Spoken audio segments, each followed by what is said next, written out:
manusia nanti ketika mereka dihisab oleh Allah itu dibagi menjadi dua. Ahlul afiyah, ahlul musibah.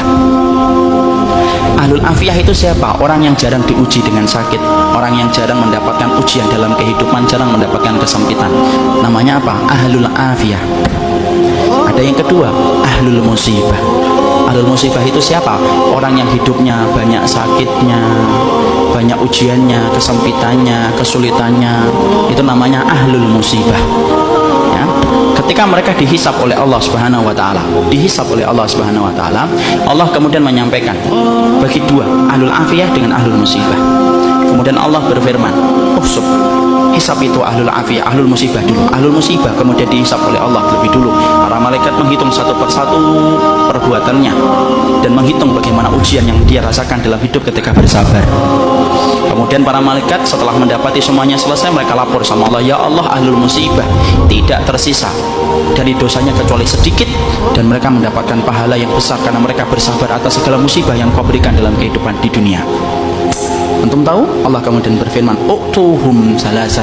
Kasih mereka tiga perkara: khairan, mangzilah, dan afiyah. Khairan, beri mereka kebaikan. Kebaikan kalau di akhirat apa? Surga. Beri mereka yang kedua, mangzilah. Mangzilah itu apa? Tempat yang paling tinggi di surga.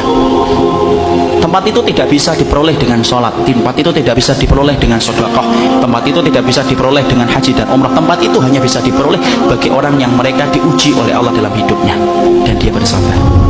Dan yang ketiga, afiyah, kasih mereka kekuatan untuk menggantikan kekuatan yang aku ambil ketika aku menimpakan musibah kepada mereka. Maka ketika mereka dinaikkan ke tempat yang tinggi, ahlul afiyah, sebelum dihisab mereka mendongakkan kepala saking tingginya mereka. Dan ketika mereka melihat kedudukan ahlul musibah semacam itu, mereka sebelum dihisab berkata kepada Allah, "Ya Allah, kalau kami ngerti di balik setiap ujian seberat ini Engkau mengganti setiap kesulitan mereka, tolong ya Allah hidupkan kami lagi, lalu kasih kami ujian, potong-potong daging kami, daging-daging yang kecil, kami sabar untuk merasakan itu sampai mati, supaya kami mendapatkan tiga yang Kau janjikan kepada ahlul musibah saudara-saudara kami."